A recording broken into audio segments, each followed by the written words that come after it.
Assalamualaikum warahmatullahi wabarakatuh. Semangat pagi semuanya.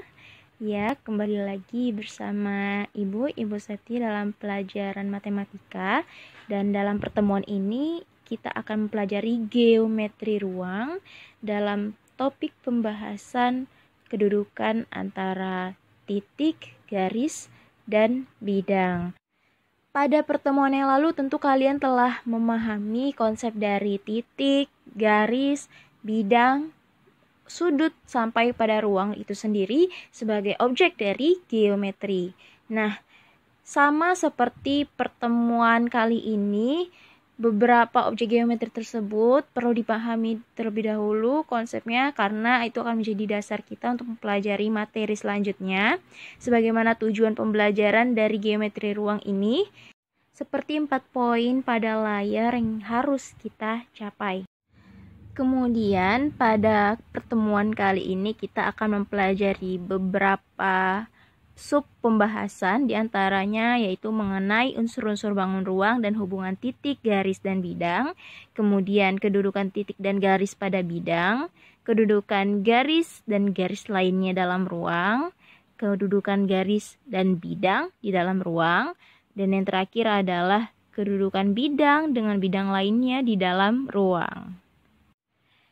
Baik, kita masuk ke pembahasan pertama mengenai unsur-unsur bangun ruang. Ayo kita perhatikan gambar bangun ruang kubus pada layar. Nah, kalau kita perhatikan gambar bangun ruang kubus ini, tentu kubus terbentuk atas beberapa bidang, di mana bidang ini memiliki panjang dan lebar, kemudian berbentuk yang sama, terdiri atas 6 bidang tentunya ya. Nah, seperti pada gambar berikut, bidang-bidang dari kubus ini terbentuk dari bangun datar, yaitu bangun datar persegi. Nah, jadi bangun datar persegi ini tentu memiliki beberapa garis yang saling terhubung sehingga membentuk suatu bidang. Nah, jadi pada bidang tentunya memiliki panjang, kemudian memiliki luas, ya. Tapi bidang tidak memiliki volume. Nah, karena bidang yang kemudian kita sebut bidang ABCD pada gambar, nah, karena bidang ini tidak memiliki volume dan hanya memiliki panjang luas, sehingga kita sebutlah bidang ABCD atau bidang persegi ABCD ini sebagai dimensi 2. Kemudian pada bidang tentu tadi seperti yang tadi ya, bidang itu terbentuk atas beberapa gabungan dari beberapa garis yang saling terhubung. Nah, diantaranya dalam hal ini digabungkan antara garis AB, garis BC, garis CD, dan garis DA. Nah, garis, berbicara mengenai garis ini seperti pertemuan sebelumnya konsepnya seperti apa?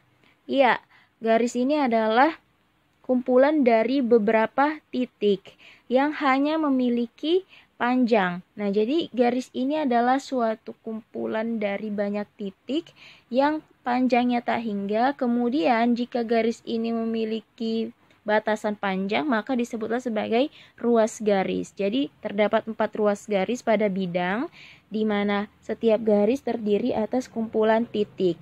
Karena garis ini hanya terdiri atas kumpulan titik, kemudian hanya memiliki ukuran panjang, maka kita sebutlah garis ini sebagai dimensi 1 karena hanya memiliki satu ukuran saja, yaitu ukuran panjang. Kemudian kita perkecil lagi dari garis, kita ambil contohnya garis AB. Nah, garis AB terdiri atas kumpulan banyak titik. Nah, kalau kita melihat titik yang terdapat pada garis AB itu batasnya adalah mulai dari titik A pangkal sampai titik ujungnya adalah titik B. Seperti pada garis AB ini, kita ambil satu titiknya yaitu titik A. Nah, titik A tentu tidak memiliki panjang dan tidak memiliki luas serta tidak memiliki volume. Nah, karena titik A ini tidak memiliki ukuran apapun sama sekali, sehingga titik disebut sebagai dimensi 0 atau tidak memiliki dimensi. Jadi titik A dan titik lainnya tentu sama-sama tidak memiliki dimensi. Begitulah dengan bangun ruang itu sendiri. Nah, jadi kalau bangun ruang kita balik lagi ke gambar yang sebelah kiri.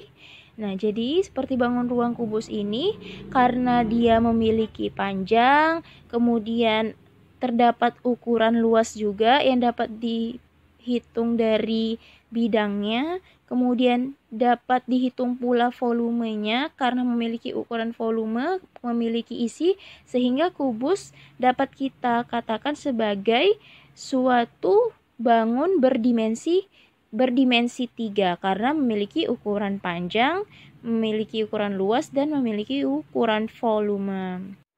Nah, mari kita perhatikan dimensi 3 lainnya. Selain kubus, ada beberapa bangun ruang yang kita ketahui juga, yang telah kita pelajari tentunya ya. Nah, ada prisma segitiga, kemudian ada limas. Ini prisma segitiga. Kemudian limas, ada kerucut, kemudian juga ada bola, kemudian ada tabung ya. Nah, jadi kalau ini seperti balok itu terbentuk dari bidang alas persegi panjang, seperti itu ya. Kemudian selain kubus kita perhatikan prisma segitiga. Nah, pada bagian samping kiri tampak bagian alas dari prisma adalah berbentuk segitiga sesuai dengan namanya ya. Nah, dibangun oleh bidang alas segitiga. Kemudian ada limas, bidang alasnya adalah berbentuk persegi atau persegi panjang. Kemudian kerucut, bidang alasnya seperti yang kita lihat adalah lingkaran. Kemudian ada bola, dan kemudian sama seperti kerucut ya, ada pula tabung. Nah, kalau tabung ini juga bidang alasnya adalah berbentuk lingkaran. Seperti itu beberapa bangun ruang dimensi 3. Jadi dari beberapa contoh bangun ruang yang telah kita lihat, dapat kita simpulkan bahwa bangun ruang ini adalah himpunan dari semua titik, garis, dan bidang. Nah, titik, garis, dan bidang ini adalah objek geometri tentunya ya, dalam ruang berdimensi 3 yang terletak di bagian tertutup, beserta dengan bidang yang membatasinya. Jadi ada 3 syarat di mana suatu bangun dikatakan adalah bangun ruang ketika yang pertama, semua titik, garis, dan bidang terletak dalam ruang dimensi 3. Kemudian di bagian tertutup, jadi terletak pada bagian tertutup, beserta yang ketiga syaratnya adalah terdapat bidang yang membatasinya. Oke, perhatikan objek dimensi 3 yang terdapat pada bagian bawah, terdapat poin 1, poin 2, poin 3, masing-masing berbeda penamaannya, meskipun ketiganya adalah objek dimensi 3 ya. Nah, kita lihat gambar yang pertama disebut sebagai bangun ruang. Kenapa? Karena memenuhi ketiga syarat dari definisi yang telah kita pahami di atas, bahwa bangun ruang ini memiliki semua titik, garis, dan bidang dalam ruang dimensi 3, kemudian terletak pada bagian tertutup, dan terdapat bidang-bidang yang membatasinya. Kemudian di gambar kedua disebut permukaan dalam dimensi 3, karena tidak terdapat bidang yang saling membatasi, maka disebut hanya sebatas sebagai permukaan. Kemudian di gambar ketiga disebut sebagai kurva dalam dimensi 3. Nah, ketiga gambar ini adalah objek dimensi 3 yang perlu dipahami dan dibedakan. Seperti itu. Kemudian kita masuk ke pembahasan yang kedua mengenai hubungan titik, garis, dan bidang. Terdapat beberapa sifat dalam hubungan titik, garis, dan bidang. Kemudian kita masuk dulu ke sifat yang pertama. Melalui 2 buah titik yang tidak berimpit, hanya ada 1 garis lurus. Ibu ulangi lagi, sekali lagi. Jika terdapat 2 buah titik yang tidak berimpit itu artinya tidak saling berdempet ataupun tidak saling tidak memiliki jarak antar satu dengan yang lain ya. Nah, maka akan terbentuk 1 garis lurus.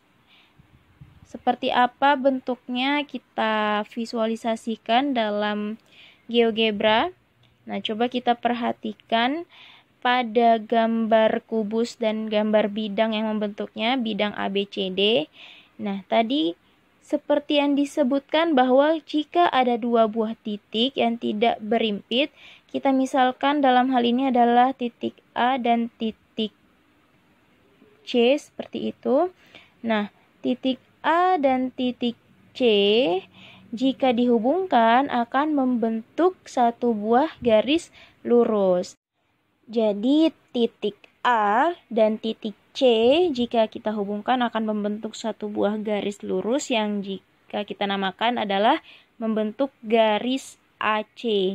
Nah, seperti apa visualisasinya? Kita perhatikan gambar bangun ruang di samping kanan. Nah, seperti ini garis AC akan terbentuk jika terdapat dua buah garis yang tidak berimpit. Oke. Baik, selanjutnya sifat kedua, jika sebuah garis lurus mempunyai dua titik sekutu dengan bidang datar, maka garis terletak pada bidang. Sekali lagi, jika garis lurus yang tadi pada sifat pertama telah terbentuk, nah, dan garis lurus ini memiliki dua titik sekutu dengan bidang datar, maka garis terletak pada bidang.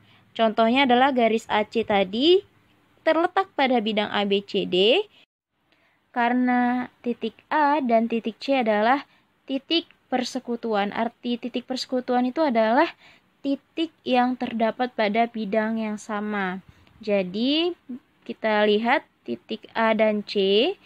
Nah, karena titik A dan titik C ini adalah saling bersekutu, saling berkawan karena memiliki ataupun terletak pada bidang yang sama, sehingga garis AC yang terbentuk oleh kedua titik ini tentu terdapat pada bidang itu juga, yaitu bidang ABCD.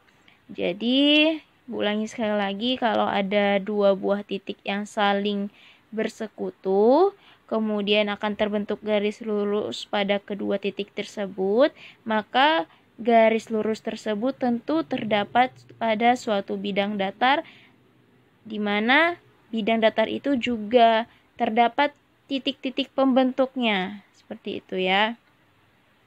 Baik, selanjutnya kita masuk ke sifat yang ketiga.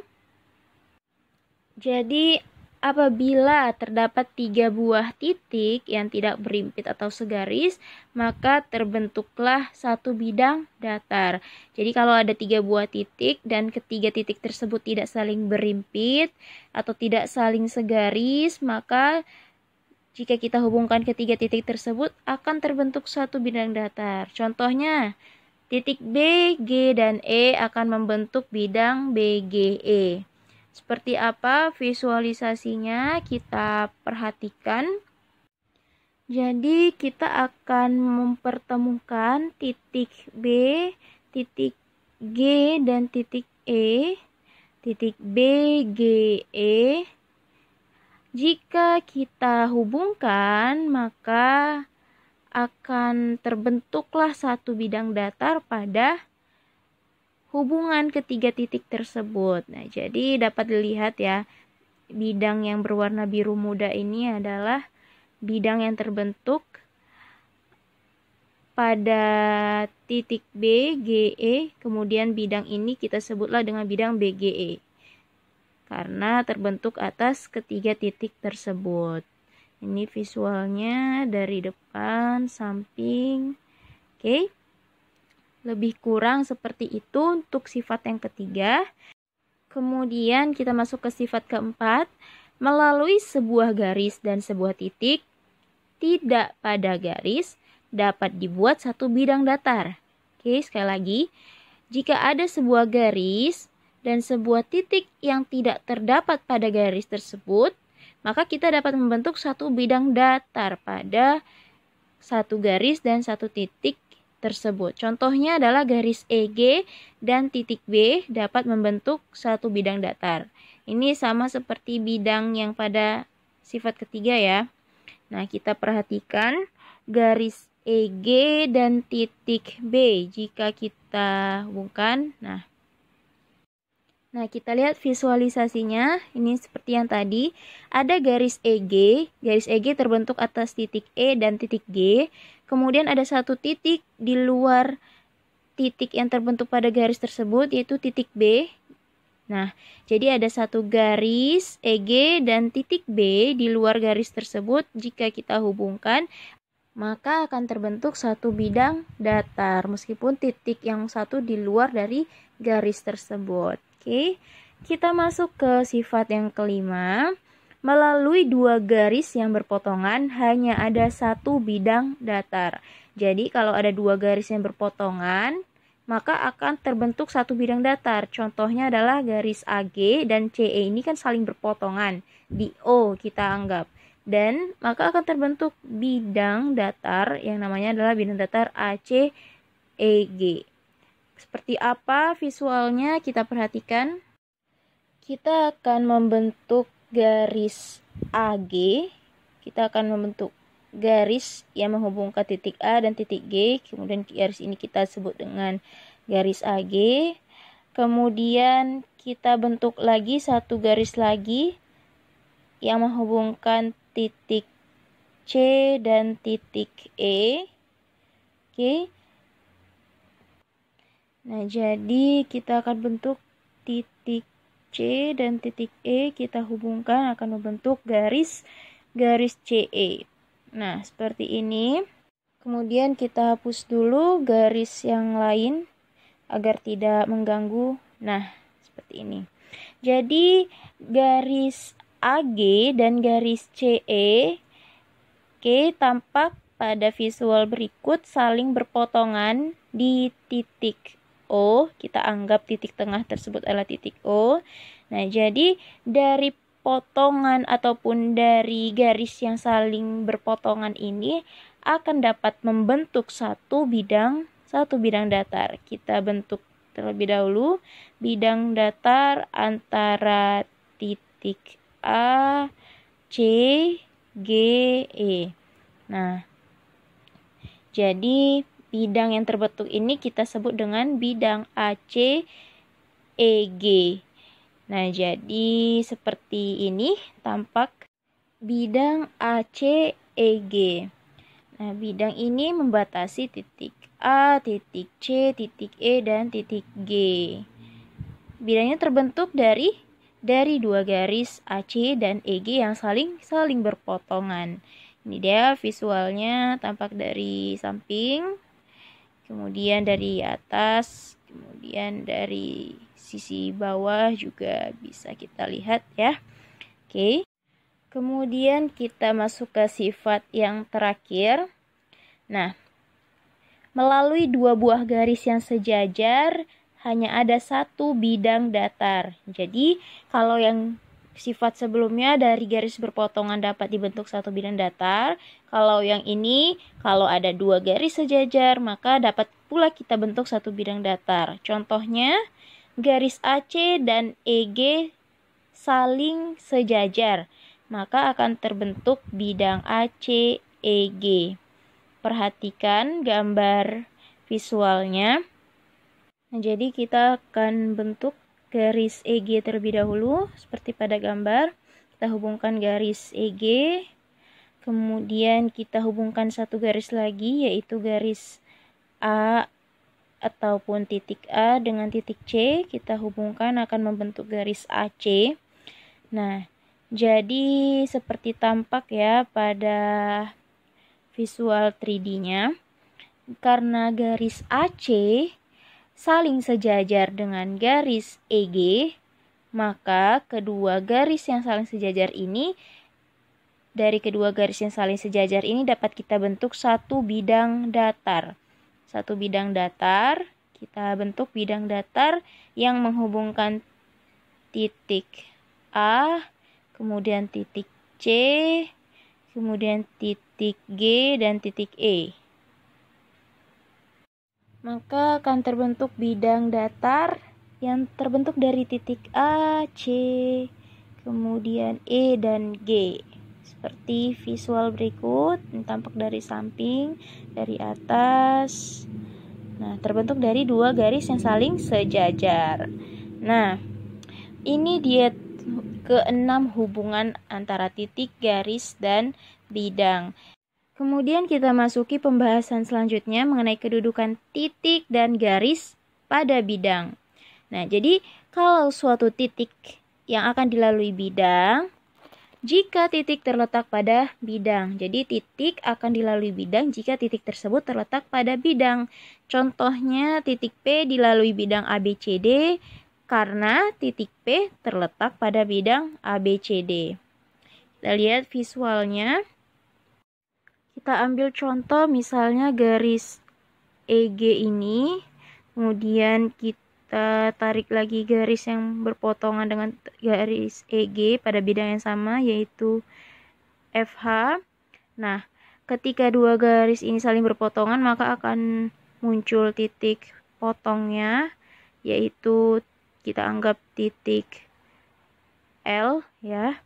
Nah, jadi titik L ini tentu akan dilalui bidang jika titik L terdapat pada bidang EGFH. Nah, jadi kalau suatu titik akan dilalui oleh bidang jika titik tersebut terletak pada bidang tersebut. Ini dia visualnya tampak dari atas ya. Baik, kemudian yang kedua, suatu garis akan dilalui bidang jika garis terletak pada bidang. Oke, contohnya garis AC akan dilalui bidang ABCD karena garis AC terletak pada bidang ABCD. Perhatikan visualnya. Nah, jadi suatu garis, tadi kan kita fokusnya ke titik. Nah, sekarang kita fokusnya ke garis. Kita ambil aja di sini contohnya garis EG. Nah, suatu garis di mana di sini dikatakan garis EG akan dilalui oleh bidang EGFH ya dalam hal ini jika garis tersebut terletak pada bidang EFGH. Nah, seperti pada contoh kita yang sebelumnya. Jadi garis EG akan dilalui oleh bidang EFGH kalau garis EG terletak pada bidang yang sama, yaitu bidang EFGH. Oke, yang terakhir kedudukannya. Jika suatu titik dan garis sebidang, maka ada dua kemungkinan. Yang pertama, titik terletak pada garis. Yang kedua, titik tidak terletak pada garis. Jadi contohnya, untuk titik yang terletak pada garis, titik D tidak terletak pada garis AC. Kemudian, untuk yang tidak terletak pada garis, titik X terletak pada garis ABO. Ini kebalik ya.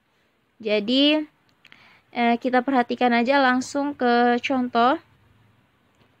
Perhatikan contoh yang sebelumnya. Jadi untuk kemungkinan pertama tadi ya, titik berada pada garis jika titik dan garis pada bidang yang sama. Contohnya garis EG, ada titik E dan titik G dihubungkan oleh sebuah garis EG. Nah, tentu titik E dan G ini berada pada garis EG karena satu bidang, seperti itu. Kemudian ada yang kedua tadi, kemungkinan juga ada bahwa titik tersebut tidak terletak pada garis. Contohnya garis EG. Garis EG terdiri atas titik E dan G. Kemudian ada titik F yang di luar garis EG, namun tetap pada bidang EFGH. Jadi ada titik yang di luar garis, namun tetap berada pada bidang yang sama, yaitu EFGH. Oke. Itu dia tadi kedudukan titik dan garis pada bidang. Kemudian kita masuk ke pembahasan selanjutnya. Baik, kedudukan garis dan garis lainnya dalam ruang. Nah, jadi kalau ada dua garis yang berada pada ruang tertentu, ada tiga kemungkinan kedudukannya. Yang pertama adalah bersilangan, kemudian kedua berpotongan, dan sejajar. Kita fokus kepada kedudukan yang pertama, yaitu bersilangan. Kapan kedua garis saling bersilangan? Jika keduanya tidak terletak pada bidang yang sama dan tidak memiliki titik persekutuan. Contoh, garis FH bersilangan dengan garis BG. Oke, kita perhatikan visualnya. Terlebih dahulu kita bentuk garis FH. Menghubungkan titik F dan titik H terbentuk garis FH. Kemudian kita bentuk satu lagi garis, yaitu garis yang dihubungkan oleh titik B dan titik G. Nah, garis BG. Kita perhatikan garis FH berada pada bidang yang berbeda dengan garis BG. Nah, jadi karena terdapat pada bidang yang berbeda serta tidak memiliki titik persekutuan atau titik temu, nah maka dapat kita katakan kedua garis tersebut tadi adalah bersilangan. Baik, kita masuk ke kedudukan kedua. Nah, kedua garis pada ruang saling berpotongan jika kedua garis tersebut terletak pada satu bidang dan memiliki satu titik persekutuan. Oke, contohnya garis AB akan berpotongan dengan garis BC di titik B. Kita lihat visualnya. Jadi kita akan membentuk garis AB terlebih dahulu. Lihat pada bagian dasar, bidang dasar kubus terdapat garis AB, kemudian kita bentuk lagi garis BC. Oke, nah jadi ini dia garis AB yang terletak di bawah bagian alas. Garis BC juga terdapat pada alas ataupun bidang yang sama. Nah, kedua garis ini akan saling berpotongan di titik B. Jadi, garis AB dan BC akan saling berpotongan di titik B. Agar tampak lebih jelas, silakan lihat bagian dua dimensinya di sisi kiri, di bidang persegi AB dan BC. Kedua garis tersebut saling berpotongan di titik B dengan syarat kedua garis tersebut terdapat pada bidang yang sama atau terdapat pada satu bidang, kemudian terdapat titik persekutuan yaitu titik B. Lalu kita masuk ke kedudukan ketiga. Kedua garis dalam ruang akan saling sejajar. Syaratnya apabila keduanya terletak pada satu bidang yang sama dan tidak memiliki satu titik persekutuan. Contoh, garis AB akan sejajar dengan garis CD. Perhatikan visualnya. Oke, kita akan bentuk garis AB terlebih dahulu. Nah, kalau untuk lebih jelasnya perhatikan gambar sisi kiri yang bidang persegi. Nah, garis AB dengan garis CD telah kita bentuk, kemudian kita perhatikan keduanya saling sejajar. Nah, karena keduanya saling sejajar, maka kedua garis ini memiliki kedudukan saling sejajar pada ruang kubus ABCD EFGH. Nah, agar lebih jelas kita hapus dulu garis yang lain. Nah, ini dia posisi kedua garis yang saling sejajar pada kubus berikut. Ini tampak dari atas, dari samping. Oke, mudah-mudahan dapat dipahami. Baik, selanjutnya pembahasan ketiga mengenai kedudukan garis dan bidang dalam ruang. Yang pertama, garis dan bidang saling berpotongan apabila memiliki satu titik persekutuan. Perhatikan contohnya garis HB dengan bidang ABCD di titik B. Perhatikan visualnya. Pada visual telah kita bentuk garis HB. HB itu adalah diagonal ruang ya.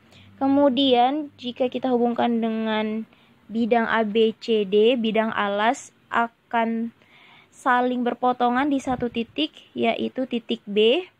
Oke. Jadi garis HB akan berpotongan dengan bidang ABCD di titik B. Ini dia hubungan antara ataupun kedudukan antara garis dengan bidang yang pertama. Kemudian kita perhatikan kedudukan kedua. Garis akan sejajar dengan bidang apabila tidak memiliki titik persekutuan. Oke. Jadi kita perhatikan contohnya adalah kita buat suatu garis, kita namakan garis FH yang menghubungkan titik F dan titik H. Kemudian garis FH ini kita tampak pada layar tidak saling berpotongan, melainkan saling sejajar dengan bidang ABCD sebagai bidang alas. Nah, jadi antara garis FH yang terdapat pada bidang atas saling sejajar dengan bidang ABCD yang terletak pada bidang alas. Maka dikatakan antara garis dan bidang ini adalah memiliki kedudukan saling sejajar. Ini dia tampak dari atas, tampak dari samping, kemudian tampak dari bawah. Lalu kedudukan yang terakhir yaitu kedudukan garis dan bidang yang saling berimpit. Kapan garis dan bidang saling berimpit? Apabila memiliki lebih dari satu titik persekutuan. Contohnya adalah garis BD yang berimpit dengan bidang ABCD. Baik, kita perhatikan visualnya. Nah, jadi ini kita hapus terlebih dahulu yang sebelumnya, garis FH. Kemudian kita akan membentuk suatu garis yang menghubungkan titik B dengan titik D atau garis BD. Nah, tampak pada visual 3 dimensi telah terbentuk garis BD yang memiliki letak yang sama. Nah, letak yang sama dengan bidang apa? Bidang ABCD. Nah, jadi karena garis BD ini terletak pada bidang yang sama dengan ABCD, sehingga garis dengan bidang ini memiliki lebih dari satu titik persekutuan. Memiliki banyak titik persekutuan.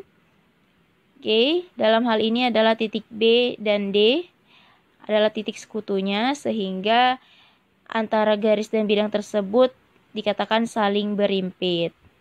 Oke, baik.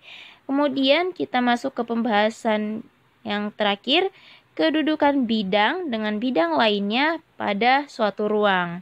Ada dua kedudukannya, yaitu saling berpotongan dan saling sejajar. Kapan suatu bidang dengan bidang yang lain dikatakan berpotongan? Apabila memiliki satu garis persekutuan. Oke, contohnya bidang ABCD akan berpotongan dengan bidang BCHE di garis BC. Kemudian kita perhatikan bagaimana visualnya. Oke, kita telah melihat bidang yang pertama yaitu ABCD. Kemudian kita akan membentuk bidang yang kedua yaitu bidang BCHE yang terbentuk dari gabungan ataupun hubungan titik BC, HE. Nah, berikut bidang yang berwarna biru ini, bidang BCHE, dan bidang yang berwarna merah adalah ABCD yang terletak pada bidang alas. Nah, kedua bidang ini dikatakan saling berpotongan, ya, berpotongan di titik mana? Titik BC, ya. Perhatikan titik temunya, itulah disebut titik potong, yaitu yang memotong atau yang mempertemukan antara kedua bidang tersebut. Oke. Dengan demikian dapat kita katakan juga bahwa garis BC atau garis temunya ini adalah suatu garis persekutuan. Oke. Kemudian kedudukan yang kedua adalah saling sejajar. Kedua bidang dikatakan saling sejajar apabila tidak memiliki garis persekutuan. Kita perhatikan contohnya. Nah, dalam hal ini kita contohkan dengan bidang ABCD atau bidang alas, ya.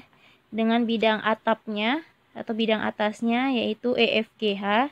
Kita bentuk terlebih dahulu bidang EFGH agar tampak. Oke, kita hubungkan antara titik E, F, G, dan H. Nah, maka akan terbentuk bidang EFGH seperti berikut ini. Nah, tampak ya pada layar bahwa bidang alas atau ABCD saling sejajar dengan bidang EFGH, yaitu bidang atas. Maka kedua bidang dalam ruang ini dikatakan saling sejajar karena tidak memiliki garis persekutuan atau garis temu seperti pada contoh sebelumnya yang pada garis berpotongan. Nah, ini dia visualnya, tampak dari atas, tampak dari samping. Terlihat jelas ya. Mudah-mudahan dapat dipahami. Baik. Nah, itu dia kedudukan yang telah kita bahas, kedudukan titik, garis, dan bidang pada ruang. Kemudian perhatikan contoh soalnya. Pada layar telah tampak balok PQRSTUVW. Nah, kalian dapat mempraktikkan atau mendemonstrasikan kedudukan titik, rusuk, sisi, kemudian garis pada bidang, bidang pada bidang. Nah, kalian dapat mempraktikannya langsung dengan menggunakan aplikasi GeoGebra agar dapat terlihat jelas visualnya. Dengan terlebih dahulu mendownloadnya ya tentunya. Nah, kemudian setelah mempelajari kedudukan titik, garis, dan bidang, tentu terdapat tugas yang dalam pertemuan kali ini sifatnya kelompok. Nah, jadi tugasnya yang dikerjakan adalah latihan 1 yang terdapat pada buku Matematika Wajib halaman 14 sampai 16. Berikut telah Ibu bagi dari kelompok 1 sampai kelompok 6, masing-masing memiliki soal yang berbeda. Kemudian, untuk soal pilihan ganda silakan dijawab dengan memilih opsi jawaban, kemudian berikan alasan singkat terhadap opsi yang kalian pilih. Jadi tidak hanya sekedar memberikan opsi jawaban. Oke. Kemudian begitu pula dengan soal esai, diberikan penjelasan yang padat dan jelas. Dan untuk lembar jawaban terlebih dahulu mohon dibuat identitas kelompoknya disertai dengan pembuatan soal dan kemudian jawabannya. Tugas dikumpul kolektif atau diwakilkan saja dikumpulnya oleh ketua kelompok dengan format file, docs atau dokumen. Oke, jadi itu dia tadi petunjuk pengerjaan tugasnya. Mudah-mudahan dapat dipahami dengan baik dan benar. Apabila ada pertanyaan terkait dengan tugas maupun materi dapat ditanyakan langsung di kolom komentar pada Google Classroom kita. Jadi maka oleh karena itu cukup sekian dulu pembahasan kita kali ini. Tetap semangat. Assalamualaikum warahmatullahi wabarakatuh.